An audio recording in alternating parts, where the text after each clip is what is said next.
Here's the thing about an economy, and I understand the economy, because I also own businesses. I've scaled a small business to a large business over multiple states and internationally. Here's the one thing I will tell you. To understand really on how the economy works, you need to be able to deal with business. Businesses grow organically. How many people have businesses in the audience? Who built those businesses? You did. The state of Colorado didn't do it, did they? They shouldn't have the ability to put so many restrictions on you, so many issues, that you can't afford to keep your business going, right? What's the cost of having an employee now? It's crazy. That's an issue. What can a governor do to help you keep a business and grow it organically? He can stay out of your way. Businesses in the state of Colorado are leading because there's too much government restriction.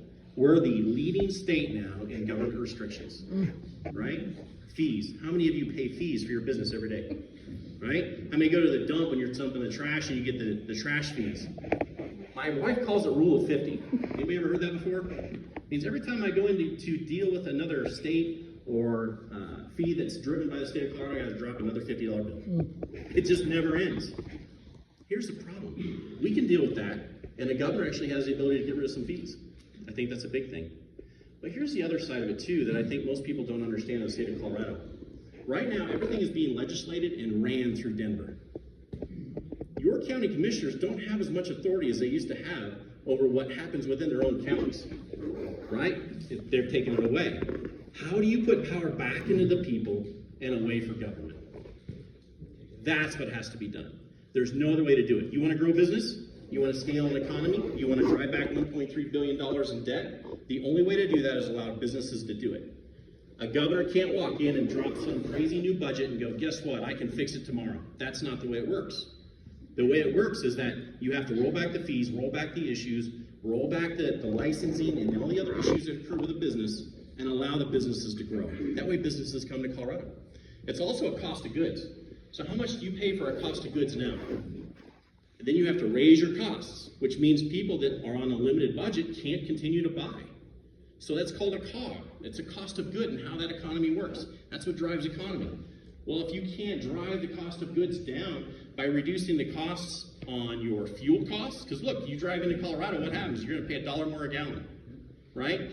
You're going to drive on the road and have to go fix your truck on the way here because you just broke an axle, right?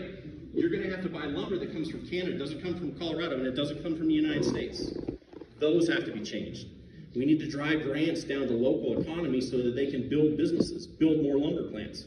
Start allowing the government here in Colorado to actually start allowing your fuel to be produced here instead of somewhere else. We've got to bring back coal, natural gas, and all those different things that create more energy for you to do those things. That's how you build an economy, and that's how you get it back. Second, people may not know, but I'm actually a standing sheriff, so I understand law enforcement and criminal justice more than pretty much any other candidate here. And I will tell you why Colorado has such an issue with crime. We're now above the third highest crime in the United States. And Greg's right, immigration is the biggest issue in Colorado. One of the ones that are driving crime, and the state doesn't want to tell you that. But here's what's driving immigration. The fact that the state doesn't want to tell you how many crimes are conducted by people that are here criminally and illegally, right? It's not just illegal people. People are here, some of them that are here illegally, they're not doing anything wrong or they're trying to raise a family. I get that. But here's my biggest problem. How many are criminals that are actually doing crimes?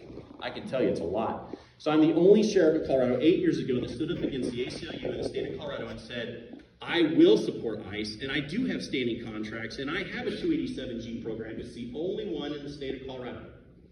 When every other politician in the state told me I was crazy for fighting the ACLU on allowing immigration or fighting for Trump's immigration plan, I fought. After 8 years of being in court, and I'm the only law enforcement officer to ever win against the ACLU in the United States to drive back those issues, I won. I still have that program. Now, in the last 2-3 weeks, Governor Polis signed a bill in 276, which then stopped any and all law enforcement organization from working with ICE. That is what actually makes it an immigration, a city that's a sanctuary city or county. We are all sanctuary counties now. We are a sanctuary state. There is no changing that. Not until those laws are repealed. Now, how can that be repealed? Right now, I'm the only sheriff signed up on a lawsuit that is going to be getting ready to be dropped as an injunction for the state of Colorado through the Trump administration for ICE. So you want to talk about fighting for your rights with immigration? I've done that, continue to do it, and am still doing it. You want to drive back the crime issues that are plaguing Colorado?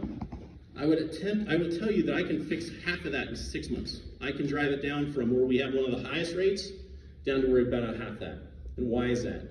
I'm going to make sure that people stay in prisons. Right now, administratively, they release people from prisons. They're not telling you that. It's not by law. It's by administrative review.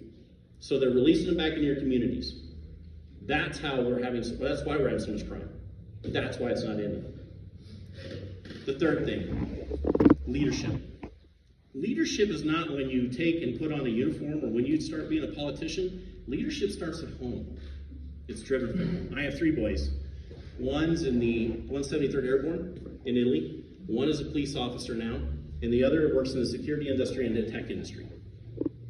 I was happy that all my boys were raised well. They were raised in a public school back when they allowed boys to play in boys sports, girls playing girls sports, right? And they did really good at those things. But here's the bigger piece to that. It was the trade programs that they got into. We need more trade programs. We don't need to be just teaching them how to just go to college. They need trades because we have a lack of tradesmen throughout the state. That's what needs to be done. I will tell you this. I have been a leader during the Waldo fire, the Hayman fire, the Texas 7 event that happened in Woodland Park. I have been around through multiple floods. I have done the, I don't know, anybody see the issue with the mine last year where you had the folks that were stuck at the bottom of the mine? That was me that was having to lead that issue. So even though I've never done those things, I understood that there needed to be a leader that was put in place to deal with that. So when you talk about leadership and how to develop teams and how to work across the aisle, the sheriff just doesn't go to Republicans' homes to protect them, right? I don't care who you are. If it's Democrat, Independent, doesn't matter. It doesn't matter what religion, doesn't matter what type of sex you are. It doesn't matter, right? A sheriff has to be somebody that governs all.